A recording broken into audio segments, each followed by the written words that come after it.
처음 이곳에 왔을 땐 모든 게 완벽해 보였어요. 반짝이는 복도, 웃는 직원들, 고급 호텔 같은 식당. 마치 잘 차려진 은퇴 축하연 같았죠. 하지만 전 알게 됐어요. 여긴 축하연이 아니라 잘 짜인 사냥터라는 걸. 여기선요, 누가 더 오래 사느냐보다 누가 더 많이 남기느냐가 중요해요. 그리고 사람들은 그걸 위해 사랑을 가장하고 우정을 흉내내고 심지어는 죽음조차 연출하죠. 그런 곳에 내가 들어왔어요. 처음엔 당했죠. 속았고 빼앗겼고 무너졌어요. 하지만 한 번 당한 노인은 다시는 안 속아요. 나는 이곳에서 싸웠고 지켜냈고 그리고 이겼어요. 이 이야기는 그냥 한 노인의 유산 이야기가 아니에요. 이건 내가 나를 되찾기까지의 전쟁기예요. 지금부터 들려드릴게요. 이야기를 시작하기 전 구독과 좋아요, 알림 설정 꼭 눌러주세요. 제1화 고급 실버타운에 입성한 날. 안녕하세요. 저는 올해 77 정순자입니다. 서울 변두리 오래된 단독주택에서 혼자 살다 몇 달 전 자식들의 권유로 실버힐 프리미엄 레지던스라는 고급 실버타운에 들어오게 됐죠. 엄마, 여기 입주비만 억 단위래. 우리 엄마, 이제 이런 데서 살아야죠. 막내딸 유진이 그렇게 말하던 표정이 아직도 선합니다. 물론 자식들이 효도한 거라고 믿고 싶었어요. 저 하나 위해 큰 돈을 썼다고 생각하니까 뭉클하기도 했고요.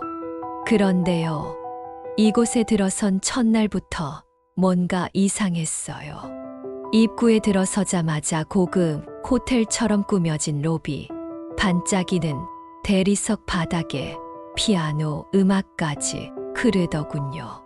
정순자 어머님, 입주 환영드립니다. 직원들은 너무 친절했고 방도 고급 호텔 스위트룸 같았죠. 욕조엔 미끄럼 방지 매트가 깔려 있고 벽에는 비상벨이 달려 있었어요. 딱 하나 이상했던 건 모든 입주자들이 나를 훑어본다는 느낌이었어요. 새로 들어온 분이래요. 그 집 아들 사장이라던데. 재산이 많대. 쑥떡쑥떡 눈질. 마치 얼마짜리 노인이 들어왔는지를 평가하는 듯한 분위기였죠. 식당에 갔더니 자리 배정이 이미 정해져 있었어요. 정순자 어르신은 3번 테이블입니다. 제가 앉은 자리엔 이미 3분이 앉아 계셨는데 그중 한 분이 박 여사라는 분이었어요. 어머, 정 여사님, 옷 입으신 거 보니까 서울 분이신가 보다. 에르메스 스카프 아니에요. 말은 반갑게 건네지만 눈빛은 제 손가락에 반지를 훑고 있더군요. 요즘은 유산을 누구한테 주느냐에 따라 자식들 태도가 다르죠. 안 그래요?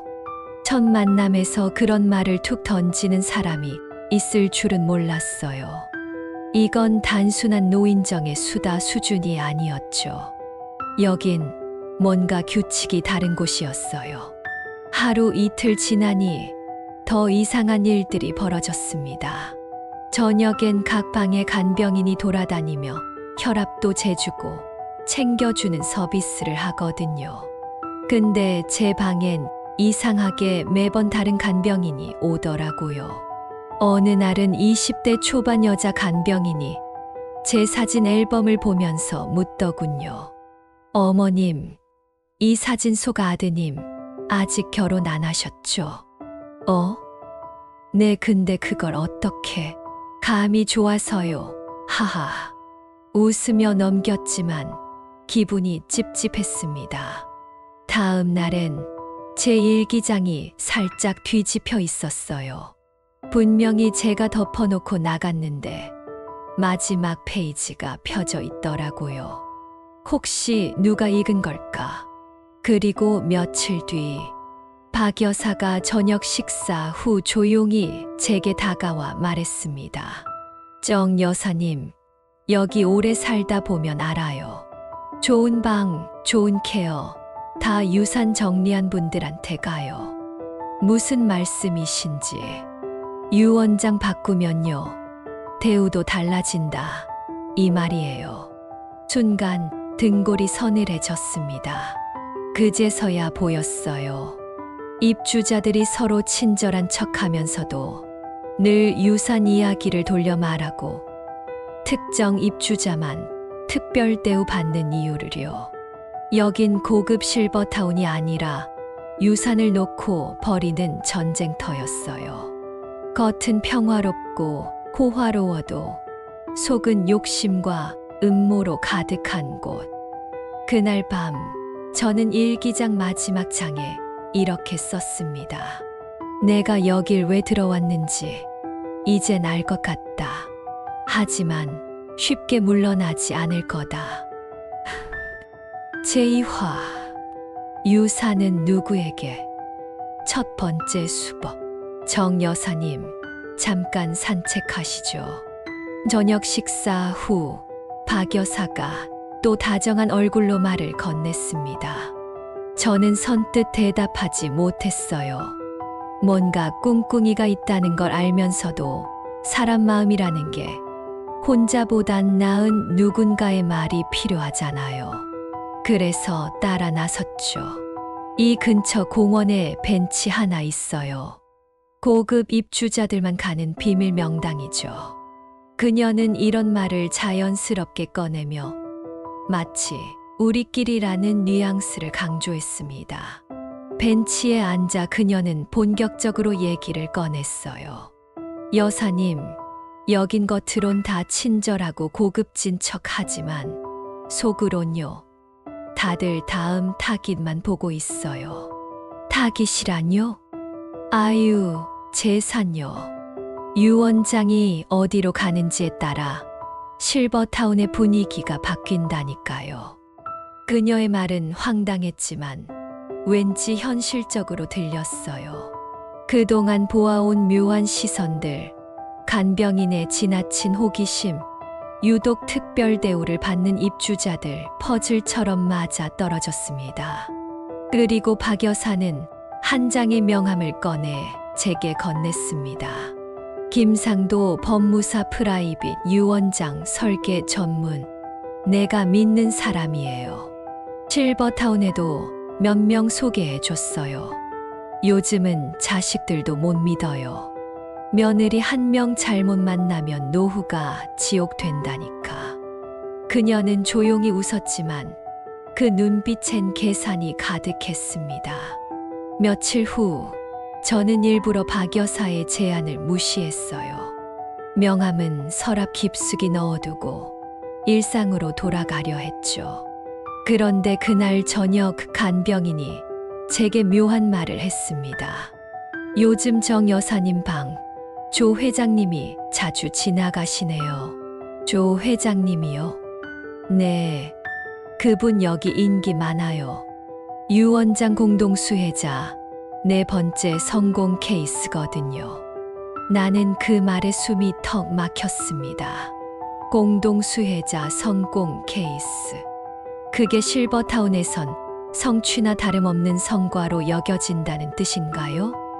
그날 밤 저녁 식사 자리에 박 여사와 조 회장이 나란히 앉아 웃고 있었습니다. 조 회장은 내게도 유난히 다정하게 말을 걸더군요. 정 여사님, 말씀 많이 들었어요. 따님이 은행 부지점장이라고 능력 있는 집안이시더군요. 제 이야기를 어떻게... 하하, 실버타운에선 다 공유되죠. 우리는 한 배를 탄 동지들이니까요. 그의 말이 친절하게 들리지 않았습니다. 오히려 어디까지 털렸을까 라는 공포가 엄습했죠. 밤에 서랍을 열어 다시 그 명함을 꺼냈습니다. 김상도 법무사. 그 이름이 머릿속에 맴돌았습니다. 잠을 설치며 거울을 봤을 때 제 얼굴에 선명하게 씌어 있는 단어가 보였습니다. 먹잇감. 제가 여기서 어떤 위치에 있는지 이제야 확실히 알겠더군요. 그렇게 저는 결심했습니다. 이대로는 안 당한다. 제3화. 가짜 간병인의 등장. 며칠 전부터 자꾸 이상한 기분이 들었다. 누군가 내 말을 엿듣고 있는 듯한 느낌. 누군가 내 사소한 행동 하나하나를 파악하고 있는 듯한 감각.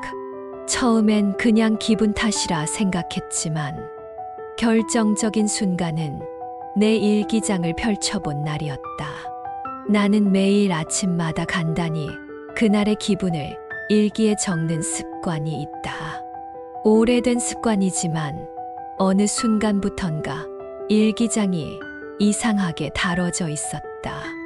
페이지가 이상하게 꺾여 있고 내가 쓰지 않았던 날짜에 점 하나가 찍혀 있거나 볼펜 자국이 아주 미세하게 덧나 있는 걸 발견한 것이다.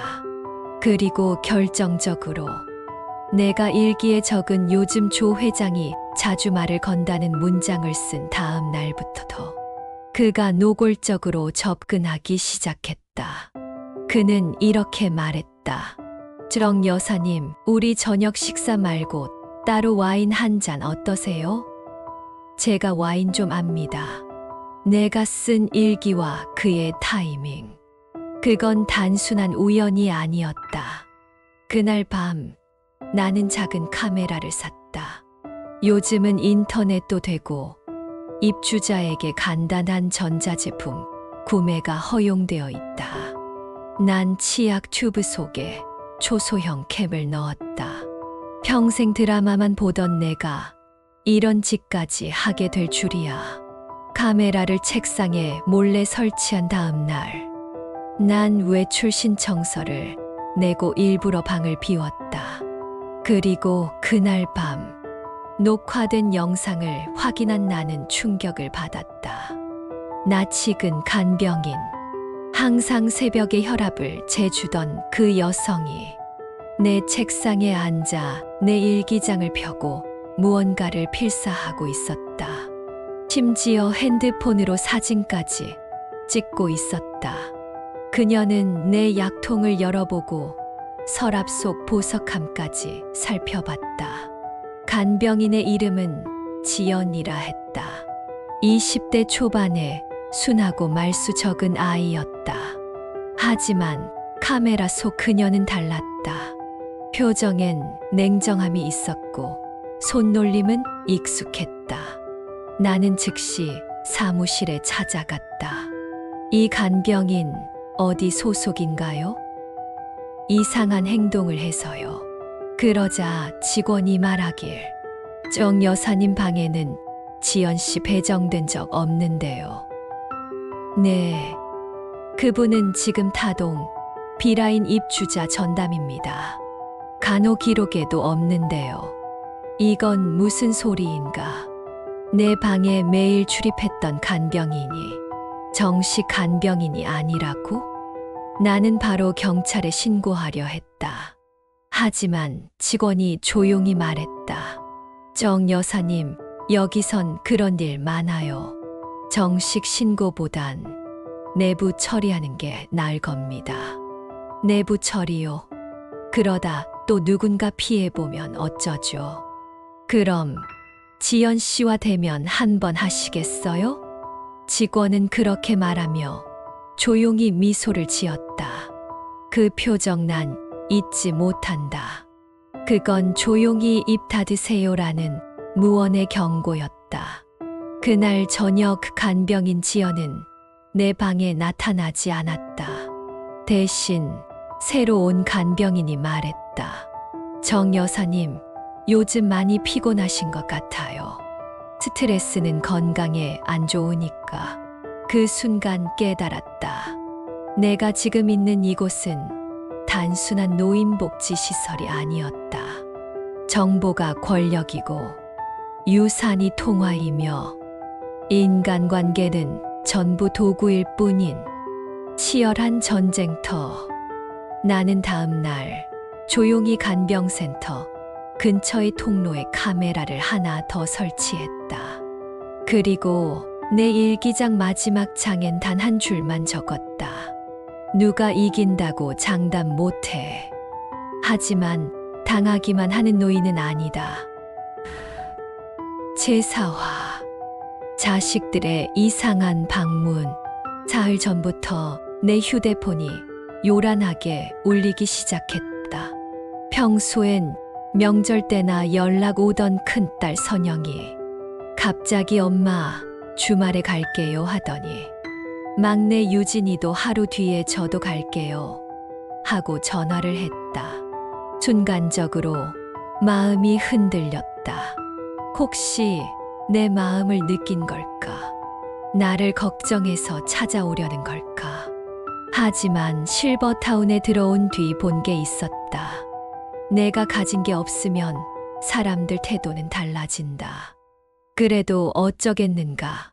피부치인데 토요일 오후 2시 큰딸과 막내가 나란히 도착했다. 간호사에게 안내받고 들어온 그들 얼굴엔 어색한 미소가 걸려 있었다. 엄마, 오랜만이네. 여기 되게 좋다. 진짜 호텔이 따로 없네요. 근데 좀 조용하네? 나는 웃으며 말했다.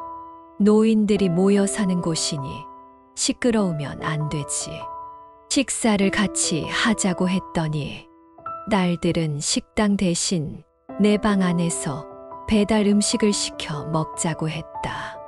그것도 내가 좋아하는 음식이 아니라 그들이 좋아하는 고급 샐러드와 스테이크였다. 그리고 식사 후 큰딸이 조심스레 꺼냈다. 엄마, 우리 그냥 미리 정리해 두자는 거야. 무슨 말이야? 엄마, 재산 말이야. 집도 팔고 여기도 들어오셨으니까 유언장이라도 정리해 두면 좋지 않을까 해서. 나는 젓가락을 내려놨다. 유언장 얘길 왜 지금 하니? 아니, 엄마 오해하지 말고 들어봐. 요즘 갑자기 돌아가시는 분들도 많고, 뭐랄까, 정리해 놓으면 마음도 편하잖아. 막내는 눈치를 보며 슬쩍 거들었다. 엄마가 남기실 게 많잖아. 상속세도 그렇고, 이건 그냥 효율적인 정리야, 진짜. 그 말이 효율적 정리라니. 내가 살아있는 동안에도 이미 물건이 되어 있었다. 그 순간 방 한 구석에 숨겨둔 녹음기가 떠올랐다. 나는 일부러 오늘 이 상황을 대비해 침대 밑에 녹음기를 숨겨두었고 그 안엔 딸들의 대화가 고스란히 담기고 있었다. 하지만 예상과는 달리 큰딸이 조용히 말하는 소리가 들렸다. 엄마, 요즘 이상한 사람들한테 둘러싸여 있는 것 같아. 그 조 회장이라는 사람도 수상하고 박 여사인가 뭔가도. 우리가 나서지 않으면 엄마 진짜 이상한 데로 끌려갈 수도 있어. 근데 그 말 엄마 앞에서 하면 오히려 오해하지 않겠어. 그럼 유산 얘기라도 꺼내야지. 그래야 경계라도 하실 거 아냐. 솔직히 엄마 혼자 여기 두는 거 불안해. 그 말을 들은 순간 내 가슴이 이상하게 저릿해졌다. 분명 재산 얘기를 들었을 땐 분노했지만 뒤에 이어진 말은 딸이 나를 걱정하고 있었다는 증거였다. 난 그날 밤 일기장에 이렇게 썼다. 사람 마음이란 참 이상하다. 의심하면서도 믿고 싶어진다. 그게 가족이란 건가? 하지만 그 따뜻한 감정은 오래가지 않았다. 딸들이 돌아간 이틀 뒤 나는 실버타운 로비에서 우연히 박 여사와 조 회장이 내 딸들 얘기를 하고 있는 걸 들었다. 정 여사 자식들 왔다며 유산 얘기 꺼냈대. 그럼 시간 없네. 슬슬 밀어붙여야겠어. 내가 김 법무사랑 다시 얘기해 볼게. 이번엔 계약서라도 보여주자고. 밀어붙인다고. 계약서. 김 법무사. 그날 밤 나는 다시 카메라를 켰다.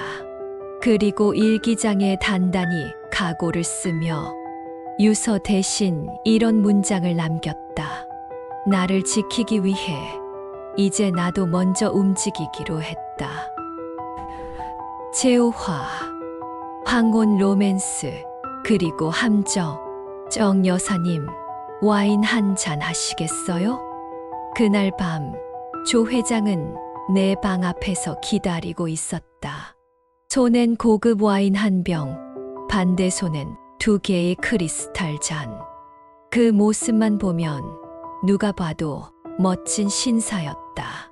늦은 밤인데 혼자 계시기엔 외롭잖아요. 저도 혼자입니다. 살면서 누가 내 외로움을 따뜻하게 건드려준 적 많지 않았다. 그 한마디에 마음이 살짝 무너졌다. 하지만 나는 조심스럽게 대답했다. 그럼 식당 쪽으로 나가시죠. 혼자 방해 드리는 건 절대 아니었다. 그는 이야기를 참 잘하는 사람이었다. 옛날 이야기부터 중견기업 대표 시절의 추억, 실버타운에서의 인간관계까지. 여사님도 그 연세에 이렇게 고우시니 예전엔 정말 인기 많으셨겠어요? 아이 참, 오랜만에 듣는 그런 말. 진부한 줄 알면서도 입꼬리가 슬며시 올라갔다. 그는 내가 좋아하는 음악을 안다 했고 내가 오래전에 입양 보낸 고향이 이야기를 듣고선 그런 따뜻한 분은 처음입니다라며 찬사를 아끼지 않았다. 하지만 모든 게 너무 빠르고 너무 정교했다. 며칠 뒤 조 회장은 이런 말을 꺼냈다. 제가 사실 예전부터 여사님 같은 분을 찾고 있었어요. 지혜롭고 따뜻하고 품격 있는 분. 저랑 앞으로 함께 지내보시는 건 어때요? 황혼 로맨스라. 그런 말은 드라마 속에나 있는 줄 알았다. 설레기도 했다. 한편으론 내 삶이 이제 다시 누군가와 연결될 수 있을까 싶은 두려움도 컸다. 그런데 조 회장이 건넨 와인을 마시던 그날 밤 나는 약간의 어지러움을 느꼈다. 머리가 띵했고 침대에 누우니 몸이 축 처졌다. 평소보다 조금 더 많이 마셨던 탓이라 여겼다. 그런데 이상하게도 일기장이 사라져 있었다. 몇 년을 써오던 내 일기장. 그 안엔 내 재산 상태, 자식들과의 감정, 실버타운 내부의 이상한 분위기, 그리고 조 회장과 박 여사의 대화까지 모든 게 기록돼 있었는데 다음 날 아침 그 일기장은 책장 위 꽃병 뒤에 숨겨져 있었다. 그리고 마지막 장만 찢겨 있었다. 그 순간 나는 모든 걸 직감했다. 그날 마신 와인, 그의 로맨스 고백, 그리고 그 밤에 벌어진 일. 누군가는 그 일기장을 노렸고 그가 아니면 방에 접근할 수 있는 이는 없었다. 다급해진 나는 박 여사를 찾아갔다. 그녀와 나눈 대화는 이 실버타운의 민낯을 완전히 까발리는 열쇠가 되었다. 조 회장요. 아유, 그 사람한테 속으셨어요? 뭐라고요? 그 사람 여사님한테만 저런 거 아니에요. 유산 있는 사람들한테만 달려가서 몇 달간 코가 먹고 그 뒤엔 늘 유원장이 바뀌더라고요. 유 원장, 제가 어떻게 아는지 물으셨죠. 저도 당했거든요. 박 여사는 떨리는 손으로 자신의 옛 유원장을 꺼내 보여줬다. 거기엔 공동수혜자 조윤식조 회장이라는 이름이 선명하게 적혀 있었다. 제가 알았을 땐 이미 늦었어요. 법적으로도 완벽하게 정리돼 있었고, 그는 미련한 척 자기는 관계없는 일이라고 발뺌하더군요. 지금은 왜 저를 도우시려는 거죠? 당해본 사람만이 진짜 속마음을 알거든요. 그날 밤, 나는 조 회장의 와인병을 몰래 가져와 간호사실에 맡겼다. 이 와인 혹시 이상한 성분이 있는지 좀 봐줄 수 있을까요? 간호사는 곤란한 표정을 지었지만 결국 검사를 약속했다. 그리고 다음 날 새벽, 내 방문 앞엔 봉투 하나가 놓여 있었다. 그 안에는 찢겼던 일기장 마지막 페이지와 함께 메모 하나가 들어 있었다. 우린 생각보다 가까이에 있죠. 조심하세요. 에이, 그게 누구지? 박 여사, 아니면 조 회장을 감시하는 또 다른 누군가? 모든 퍼즐이 꼬이기 시작했다.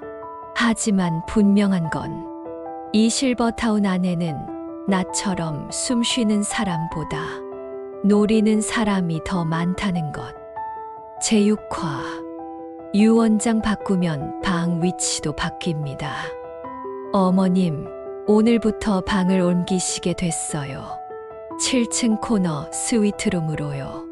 아침 식사 후 갑자기 간호사가 내게 그렇게 말했다. 나는 순간 당황했다. 아니, 왜요? 이 방 불편한 것도 없는데 실버힐 내부 정책이에요. 특별 프리미엄 프로그램 대상자에 한해서 층 이동이 가능하거든요. 정 여사님, 최근 건강검진도 우수하시고 입주 기간도 꽤 되셨으니 자격이 되시는 거죠. 자격. 나는 그 단어가 불편했다. 여긴 복지시설이 아닌가. 누군가에게 자격이라는 단어를 붙여가며 방을 정하는 건 어떤 기준에 의한 걸까? 그리고 생각났다. 며칠 전 조 회장이 와인병을 다시 들고 왔던 날, 그는 내게 슬쩍 이런 말을 했었다. 여사님, 7층 방 가보셨어요? 전망도 끝내주고 음식도 다르게 나와요. 그땐 무심코 넘겼지만 지금 보니 모든 게 하나로 연결되고 있었다. 나는 짐을 옮기는 척하면서 조용히 7층 복도를 돌았다. 이곳엔 눈에 띄게 조용하고 차분한 분위기가 감돌았다. 직원들도 더 친절했고 무엇보다 입주자들의 얼굴에서 느껴지는 우월감이 확연했다. 그 중 눈에 띄는 인물이 있었다. 6개월 전까지만 해도 2층에서 나와 같은 식당을 쓰던 이 여사. 그녀는 지금 코너뷰룸에서 전담 셰프의 식사를 받으며 우아하게 창밖을 내다보고 있었다. 나는 조심스럽게 다가가 인사했다. 이 여사님, 오랜만이에요. 아, 정 여사님, 여긴 어쩐 일이세요? 방을 옮긴다 해서 둘러보는 중이에요. 그녀는 미묘하게 웃었다. 축하드려요. 여길 올라오려면 뭐 하나는 포기해야 하거든요. 무슨 뜻이죠? 그녀는 조용히 말끝을 흘렸다. 뭐 유산이라는 건 늘 누군가의 마음이기도 하고 거래이기도 하니까요. 그날 저녁, 실버타운 사무실에 박 여사가 나타났다. 축하해요, 정 여사님. 슬슬 프라이빗 계약서 보셔야죠. 뭐요? 조 회장한테 아직도 말 못 들으셨어요? 이 실버타운의 진짜 룰은 유 원장이 결정해요. 법무사한테 유산 분배 계약서를 제출하면 등급이 달라지는 거죠. 그걸로 방도 서비스도 다 바뀝니다. 나는 차가운 물을 한 모금 삼키며 물었다. 그걸 전부 다들 동의하고 산다고요? 아니요. 일부만요. 근데 문제는 일부가 결국 이곳의 주인처럼 군다는 거예요. 그녀는 봉투 하나를 내밀었다. 그 안엔 유 원장 양식과 계약 안내서 그리고 나 찍은 법무사의 명함이 들어있었다. 김상도 법무사 프라이빗 유 원장 설계 전문. 나는 조용히 물었다. 박 여사님은 이거 하셨어요? 그녀는 웃지 않았다. 그냥 담담하게 대답했다. 전 한 번 속고 그 뒤로는 스스로 선택했어요. 이곳은 순진한 사람 먼저 당하는 곳이거든요. 그날 밤 나는 방을 옮기지 않겠다고 했다. 왜요? 이 기회 흔치 않은데. 직원이 당황하며 물었지만 나는 딱 잘라 말했다. 누군가 정한 기준 안에서 특별해지고 싶은 마음을 버리기로 했어요. 하지만 그 밤 내 방복도엔 누군가가 두고 간 노트 하나가 떨어져 있었다. 그 안엔 이렇게 적혀 있었다. 7층 B17호. 그 방에서 자정마다 간병인이 이상한 문서를 복사해 갑니다. 나는 메모를 가슴에 품었다. 이건 경고일까? 아니면 함정으로 가는 초대장일까? 제7화. 친구의 죽음, 그 뒤에 숨겨진 진실. 아침 식사 시간이었다. 늘 내가 앉는 3번 테이블. 내 맞은편에 조용히 웃던 이 여사가 앉아 있곤 했다. 하지만 오늘은 그 자리가 텅 비어 있었다. 처음엔 단순한 몸살일까 싶었다. 하지만 수저를 들려는 찰나 식당에 한 소문이 번개처럼 퍼졌다. 이 여사님 돌아가셨대요.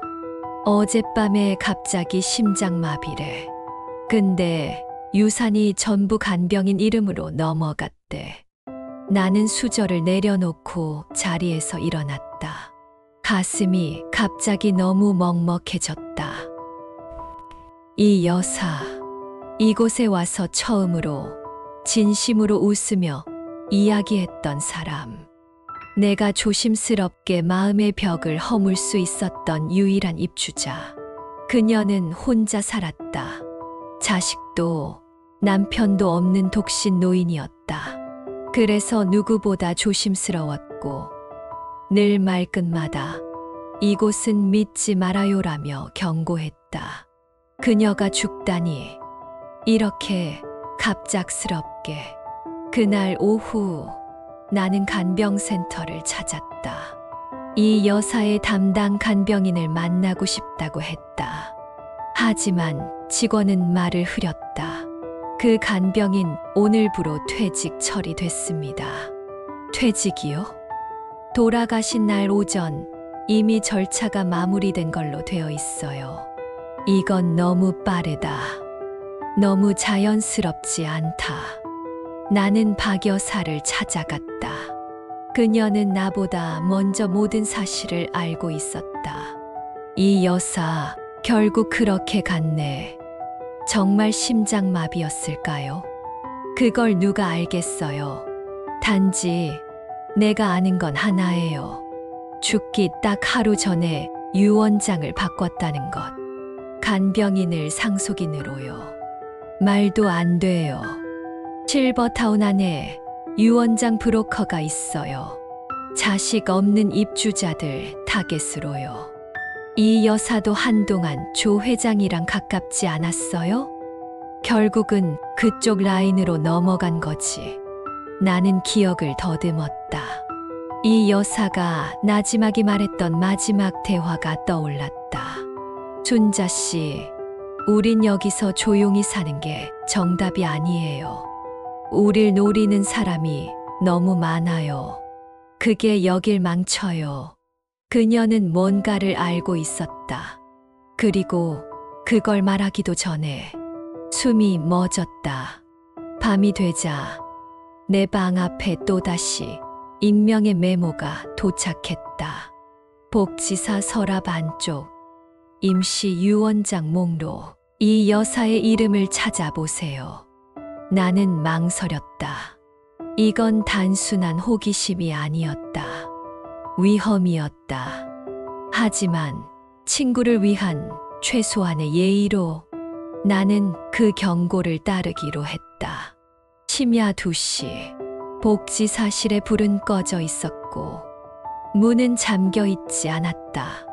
나는 서랍을 열고 폴더를 뒤졌다. 그리고 결국 찾았다. 임시 유언장 등록자 이경숙이 여사. 등록일 이틀 전. 수의회자 김지연 간병인.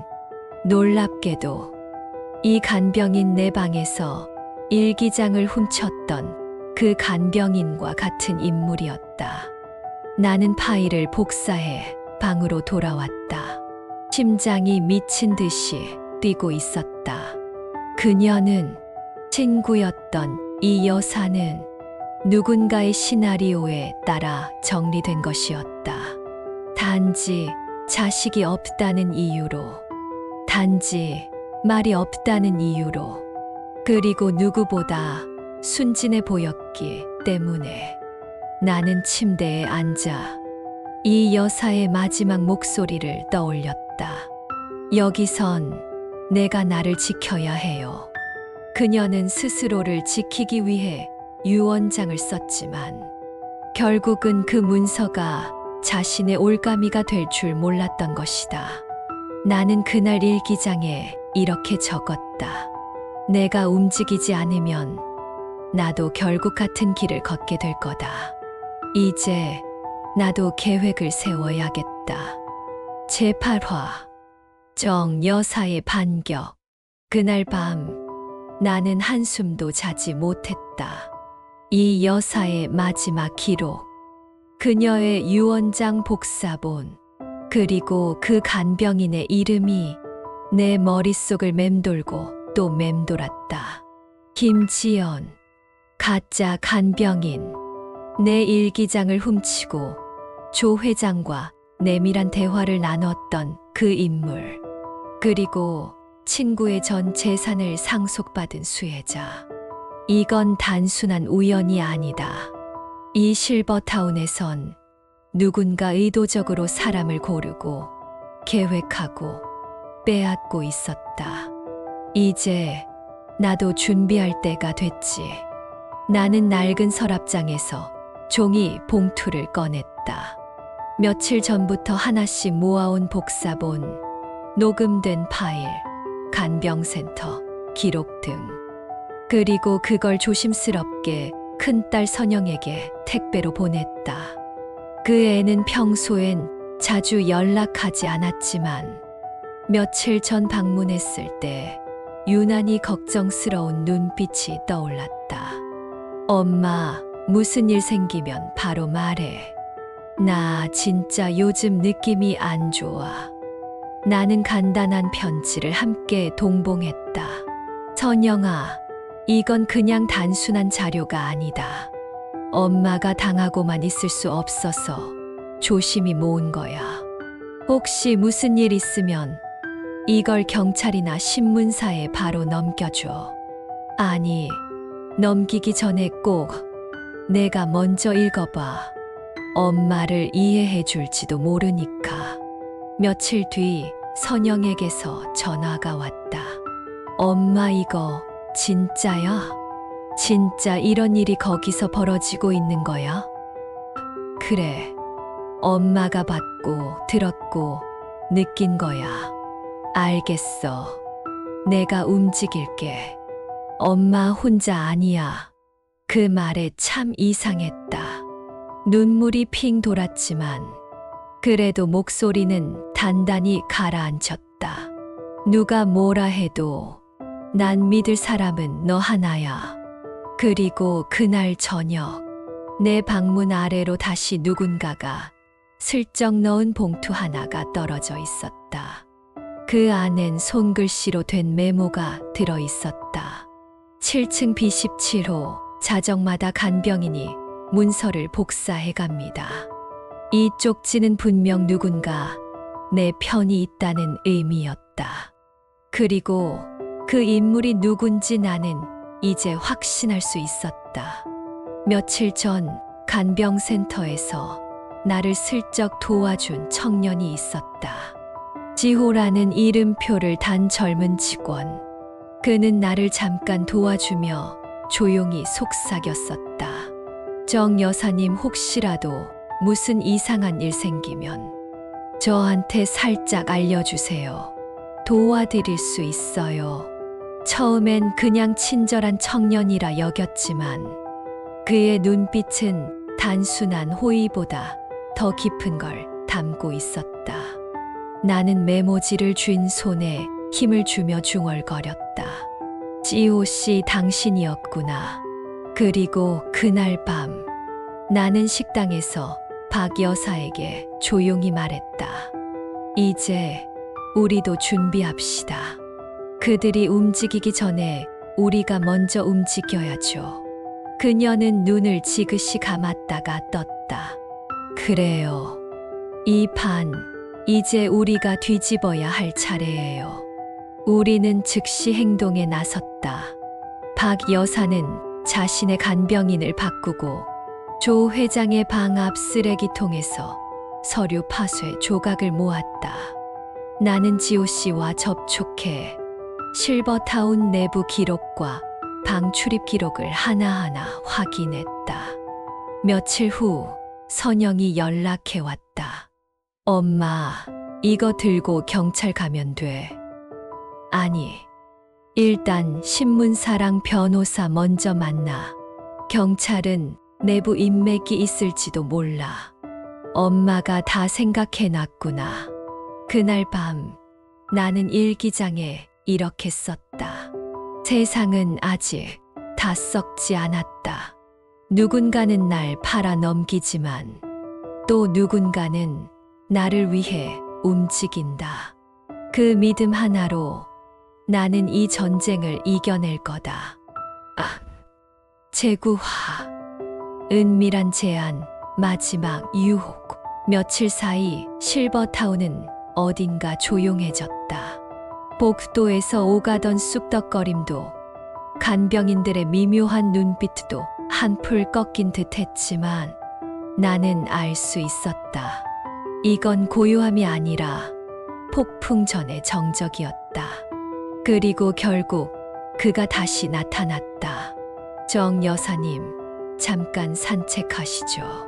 조 회장은 익숙한 미소를 지으며 식당 뒤편 벤치로 나를 이끌었다. 마치 아무 일도 없었던 것처럼 언제나 그랬듯이. 여사님, 저희 괜한 오해가 있었던 것 같아요. 사실 저도 그저 외로웠던 사람일 뿐입니다. 나는 말없이 그를 바라봤다. 그의 표정은 부드러웠지만 눈동자는 어딘가 흔들리고 있었다. 여사님 같은 분은 여기서도 특별하시죠. 그래서 특별히 도와드리고 싶습니다. 그는 조용히 명함을 내밀었다. 익숙한 이름이었다. 김상도 법무사 프라이빗 유원장 설계 전문. 한 번쯤 생각해 보세요. 요즘 같은 세상에 자식들도 믿기 힘든 경우 많잖아요. 혹시 정리하실 생각 있으시면 도와드릴게요. 빠르고 안전하게요. 나는 그 명함을 천천히 내려다봤다. 그 순간 잊고 있던 박 여사의 얼굴이 떠올랐다. 그녀가 이 명함을 내게 처음 건넸던 날, 나는 조용히 입을 열었다. 회장님, 전 이미 정리했습니다. 제 유원장 말이에요. 그래요? 어느 법무사랑 하셨어요?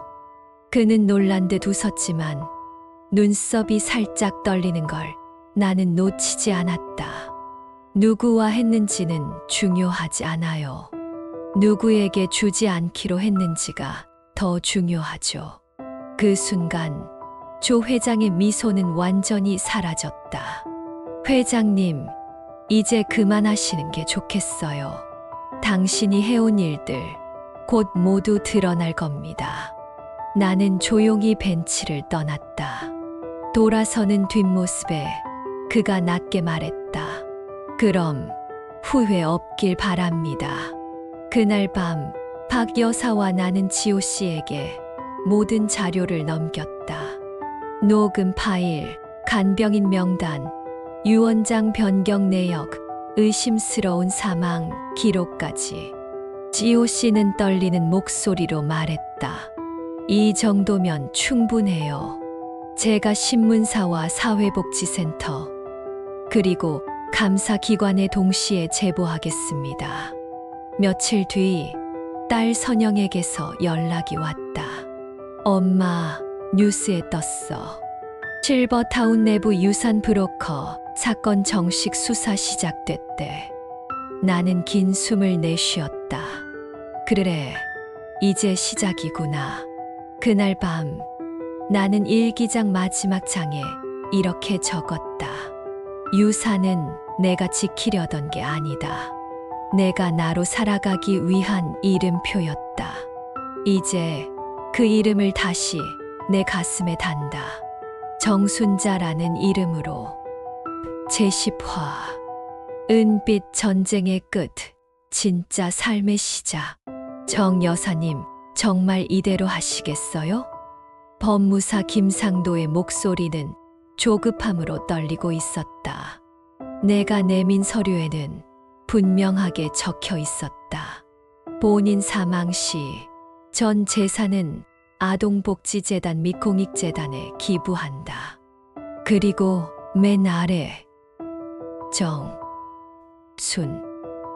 자, 내 이름 석자가 단정히 서 있었다. 며칠 전 딸 선영과 함께 방송국과 신문사에 자료를 정식으로 전달했다. 녹음 파일, 간병인 명단, 유언장 변경 이력, 실버타운 내부 고발문. 그 중 일부는 이미 기사로 나가기 시작했고, 고급 실버타운에서 벌어진 유산 브로커의 실체라는 제목으로 지역 뉴스를 장식했다. 실버타운은 술렁였고 입주자들과 가족들이 하나둘 불안에 떨며 사무실로 몰려들었다. 그리고 마침내 감사단이 파견되었다. 조 회장은 긴급히 해임되었고 김지연 간병인 역시 경찰 수사를 받게 되었다. 박 여사는 며칠 후 나를 찾아왔다. 우리가 해냈어요, 정 여사님. 적어도 이곳에 더는 가면을 쓴 상속 사냥꾼은 없을 거예요. 나는 고개를 끄덕였다. 맞아요. 이곳에 남을지는 모르겠지만 적어도 나는 이 전쟁에서 나를 지켰어요. 며칠 뒤 나는 짐을 싸기 시작했다. 박 여사는 마지막으로 이렇게 말했다. 진짜 자유로운 삶 꼭 누리세요. 고맙습니다. 당신 덕분에 제가 살아있단 걸 느꼈어요. 딸 선영은 내가 떠나는 날 작은 화분 하나를 들고 왔다. 엄마, 시골집에 놓고 싶을 줄 알았어. 이건 이제 엄마만의 시간이에요. 나는 작은 시골집으로 돌아왔다. 마당에 화분을 놓고 햇살에 얼굴을 맡기며 일기장을 펼쳤다. 나는 유산을 지키려 했던 게 아니었다. 내 존엄을 지키고 싶었던 거였다. 이제야 나는 나로 살 수 있다. 노년은 퇴장이 아니라 또 하나의 인생이 시작되는 무대다. 그리고 나는 그 무대에서 주인공으로 남기로 했다. 내 이름은 정순자. 나는 오늘도 살아있다. 당당히 떳떳하게 그리고 조용히 이 삶을 나답게 살아간다.